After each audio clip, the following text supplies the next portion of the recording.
Hello, and welcome back to the Gubba podcast. I'm Gubba, a first-time homesteader following in the footsteps of my homesteading forebears. In this podcast, I discuss prepping, homesteading, and everything in between. Today, I am going to be discussing how we are disconnected from our food and how we can regrow that connection that our great-grandparents had with their food. I think it's so important, especially with the time where we are at. Throughout the podcast, we will be weaving in and out of conspiracies because our food system is not an independent and isolated system. It is a part of a greater network or scheme, if you will. If you want to start taking control of your food and live a lifestyle more like your great-grandparents, I have a bunch of blogs and resources on my website. It's gubbahomestead.com that you may find insightful. And if you follow me on my socials, you have probably seen the mini conspiracy videos that I make. I say, I'm a conspiracy theorist, then follow up with a conspiracy of sorts. Well, I believe what we are discussing today would be considered a conspiracy, and we will dive into those aspects.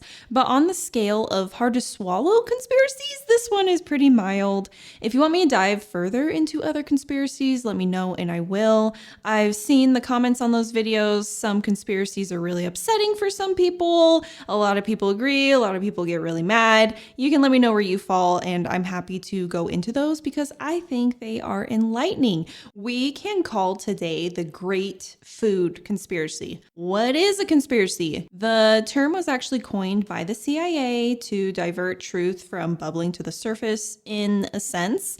If anyone thinks differently than what the system tells them, that thought is termed a conspiracy. The Great Food Conspiracy is our systematic disconnection from our food.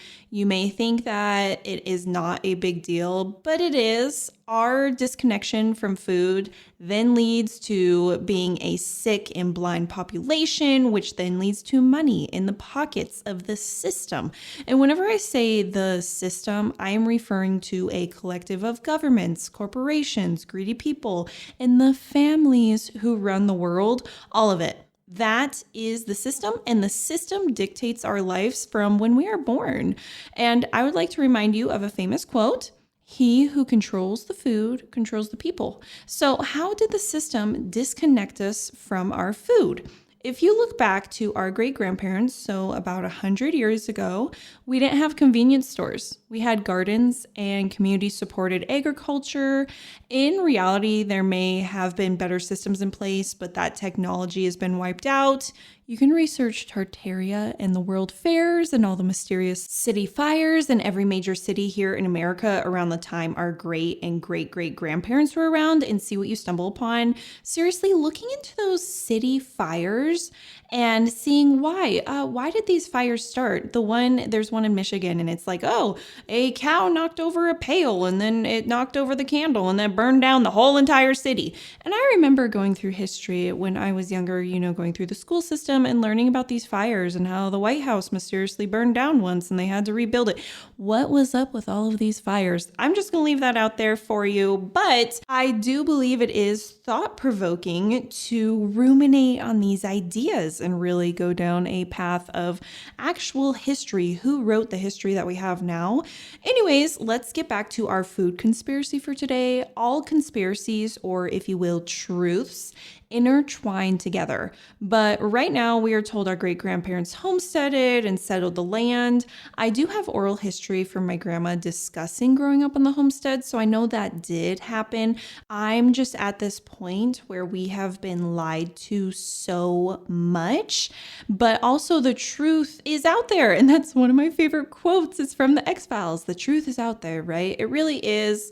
You just gotta look. It's in your face most of the time, but I know that my grandparents and my great-grandparents, they grew their own food, and my great-grandma had a ginormous pantry of canned goods lining the walls to feed her large family. Now, canning is not as popular, and extensive food storage pantries like that are far and few in between. Grocery stores rolled out around this time frame of my great-grandparents and seemed like a wonderful solution to having food instead of growing and preserving it yourself. This is a huge moment in history. where we traded health and self-sufficiency for convenience. Gardens became outdated because why grow celery when you could just get it from the store and not have to worry about the fuss of planting it? Keep in mind, grocery store prices have been artificially low due to subsidies, so this probably seemed like a great trade-off at the time. Now, in 2024, we are starting to see prices skyrocket, and people are beginning to realize it wasn't so great of a trade-off because now we don't have the skills of how to grow a garden or preserve food. So our hand is forced into buying expensive food from the grocery store because we have no other option, or we think we have no other option. What else did the grocery stores compromise? They compromised our communities. Before grocery stores, we relied on our communities for trading and bartering. Say you kept a milk cow but didn't grow strawberries. You could trade a portion of your milk for your neighbor's strawberries. Yes, you can still do this, but imagine the grand scale it was being done on before grocery stores rolled out and disrupted the system. We stopped depending on each other, our community, our neighbor, and outsourced our dependence to the system. Do you see the problem with that? If you don't, thankfully, we have a recent example on why that is a huge problem, why outsourcing our dependence to the system just does not work. 2020, we saw the grocery store system collapse. Panic set in, shelves were emptied, and chaos was erupting in the stores. Imagine if 2020 happened with my great grandma. She got the news, some mysterious weird funk the news was propagating to scare everyone. She didn't have to panic because she had the necessary skills and the resources to sustain her family. They were self-sufficient and intertwined with their community. They were strong. They didn't have to fight people for food at the grocery stores because their community had it together. She had it together. If I ran the world and wanted to disrupt communities, I would introduce grocery stores. Think about it. Communities that are strong, work together, and can suffice without the system, they are a threat to the system. The grocery store starts spreading through communities and they are no longer depending on their gardens and neighbors. They begin to depend on the convenience of food from a store that is from another country or a mass farm that is subsidized with some government bill. Not only does this disrupt the community, but it disconnects us from our food because we no longer know where our food is coming from, who is growing it, or how it is being grown, what methods they are using to grow the food. You may not think being connected to our food matters, but it does.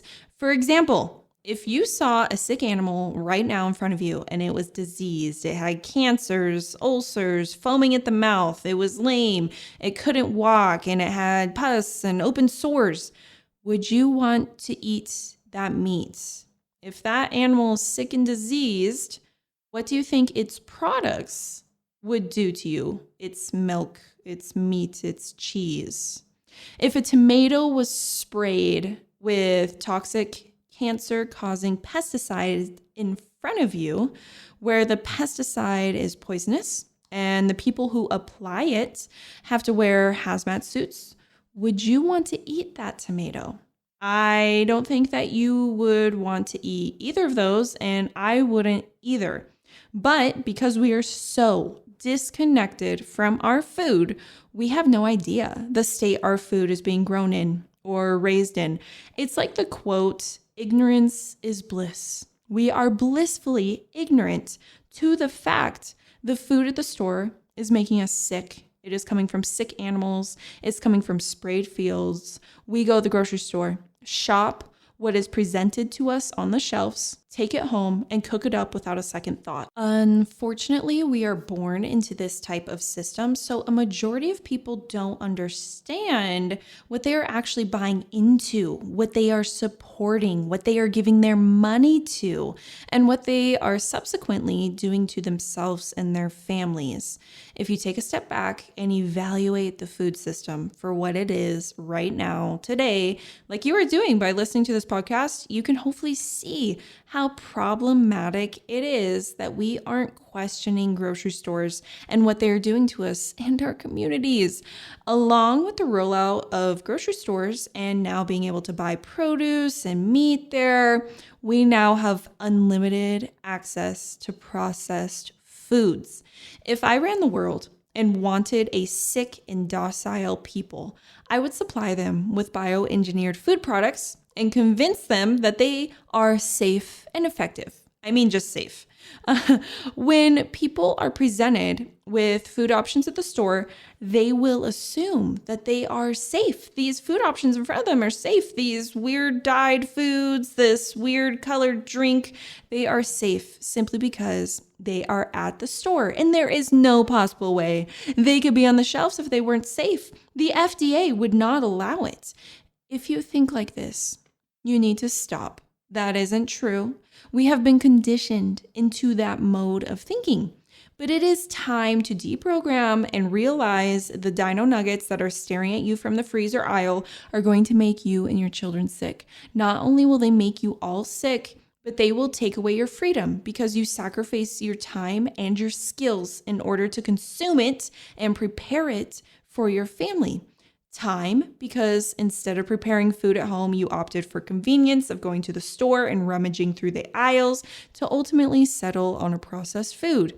And you're sacrificing your freedom because the more time that goes by where you don't learn how to cook, bake, and provide for your family from scratch or with better options, the more of your freedom dwindles down the toilet and you have to clasp onto the system to sustain yourself. How can you depend on yourself if you don't have skills? Your freedom's gone. It's out the window. In regards to being disconnected from our food, do you know what environment that chicken was raised in for those dino nuggets? Those are just an example. I mean, do you actually know that the dino nugget you are preparing for dinner is actually meat from an animal? You don't know that because of your disconnection. You could be eating lab-made meat or something worse. Who knows? And we don't know because we're not connected from our food. We are so conditioned to just going to the store and grabbing what's in front of us. No second thought into what went into making that food. So now that you don't know what you are actually eating, you don't know what that mystery food is doing to your body. What kind of chemicals are in it? And how is it reacting with your body on a chemical level? If you can't pronounce an ingredient on the list, does it really have any business to be going into your body? This is another example of ignorance. We think because it is on the shelf, it is safe to put into our bodies. This is not true. For example, there is a popular chip that a lot of teenagers eat that has funky colors like blue coloring and different reds. I've seen the packaging for it. It's very vibrant. And then it's like these chips that are dyed all these different colors and whatnot. And the ingredients list is loaded with dyes and other chemical compounds. And this is like the hit teenage junk food. Did you know that Red 40 has been linked to cancer in animal studies? Of course, it is inconclusive with humans, but if it is giving animals cancer, I can only assume what it would do to our bodies. Hydrolyzed soy protein, which is a common ingredient in processed food. When you first read it, you may think, oh, soy is okay and protein's great. The naming conventions for the chemicals that are marketed to us are so sly and deceptive. So we just fall into this system of, oh, wow, that sounds okay. Fragrance sounds okay. Natural additives sounds okay. There are compounds found in these soy proteins that are linked to cancer as well. Of course, all of this is approved by the FDA. So this really goes to show that their approval means nothing. And you need to investigate ingredients for yourself. I mean, they are approving these chips that have cancer-causing ingredients. So what is that going to say about everything else that is on the shelf? If somebody is like, well, the FDA approves it, that means nothing. This is all an example of how we are so disconnected. We grew up eating junk food. So then we think it is okay to feed our kids junk food. The schools feed our kids junk and our friends eat junk and feed their kids junk. Junk is so normalized, just this junk food. It's not even food. I'm just going to call it junk. It is normalized, and this disconnection is normalized. I would challenge you to stand out and stop intermingling with this norm so it doesn't continue to perpetuate. Like, be okay to, be different. That sounds so cliche and lame, but be okay if, you don't want to eat the junk food. People are going to look at you like, what? Or let your kids be kids. I have seen that comment so many times when somebody is sharing how they don't let their kids eat certain foods, the chips and other junk. Well, you're not letting your kids be kids. No, I'm not letting my kids be poisoned. There is a huge difference. So do you see how it's normalized and how it's okay to just be different? Okay, that is not a normal that I want to be a part of anymore. I want to step outside of that. I struggle going to people's houses for dinner because of this. As much as I find it is so kind for people to invite and go out there, there is such a low standard of food that I can't sacrifice myself getting sick to go over. So I have been learning how to deal with this, where I say, oh, okay, well, I do have special allergies. I can only have butter. I cannot do any vegetable oils. Genuinely, those will make me so inflamed. It's insane. And I shared this sentiment on Twitter actually of how it is a struggle to be invited to people's houses for dinner, because it is such a nice thing for someone to reach out, share their home, share their food. But like we've been discussing in this podcast, there is such a different norm of food that I am not okay with. The norm is the processed food, the junk, the vegetable oil instead of butter. If I go to somebody's house, like that is just what people eat. And you know what? That's okay. I don't judge. You do you, but I need to do me and not be judged for it, okay? Last time I went to somebody's house for dinner, it was a little over a year ago because I learned my lesson, and I got there and I ended up helping them, and it was like Pillsbury biscuits, from the can, and vegetable oils and just other stuff that I was like, oh gosh, this is going to make me so sick. And it did. It made me sick almost immediately at the table. My stomach swelled up. It was just not a great experience. And so it's difficult when somebody reaches out and says, hey, come and eat, or hey, can your kids have some of this blue Kool-Aid? And you say, no, we don't eat that. People then automatically assume you're better than them, but no, you have a connection with your food. Stand on it, be firm with it, and that is okay. And if people want to be upset by that, they need to be upset by that. That is their own problem. Anyways, another story that is pressing on my mind that is close to home, discussing all of our connections to our food and thinking about our communities, is the small family farms. A part of disrupting communities with grocery stores popping up everywhere, small farms got taken under. How could they possibly compete with prices offered at the store, the convenience? Grocery stores have been such a bait and switch. People were baited with convenience, and now they are paying years later because of their lack of skills and now the codependence with the grocery stores, the system. Small farms just couldn't keep up, and around me, there were a lot of dairy farms back in the day. I got to talking with an older neighbor who grew up on a dairy farm and ran one as he got older. He said everyone around here ran a dairy, but the small dairies got destroyed when government incentives rolled out to buy their cattle, and the government started meddling about with dairies, small dairy farm affairs. Soon enough, the small dairy industry collapsed, and now only the big dairy giants run the show, supply the grocery stores. It's no longer your farmer supplying you with milk.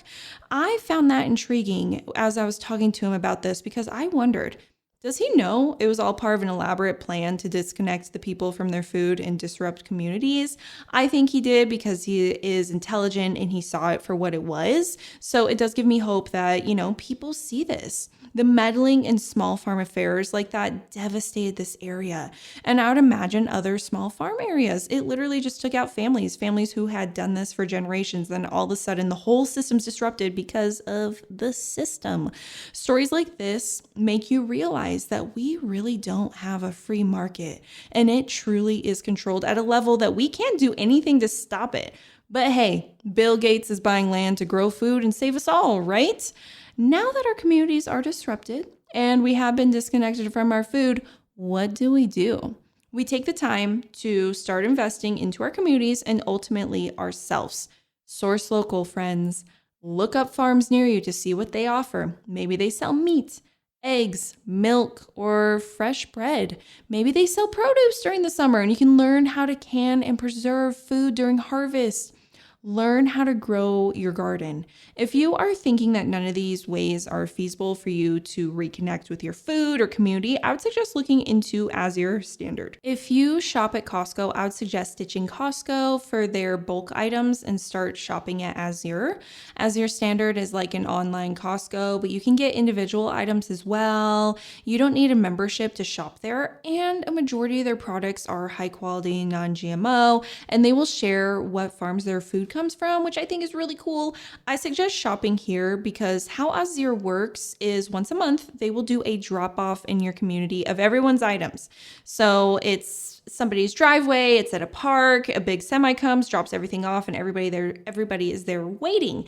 This is great because this could give you an opportunity to meet people in your community who may have shared or similar interests. I know I've met a few people at my drop-offs and friendships have even formed from that. So if you can't grow a garden or don't have any farms near you, look into As Your Standard and see if they have anything that you would be interested in, and go to a drop-off and see what your community is all about.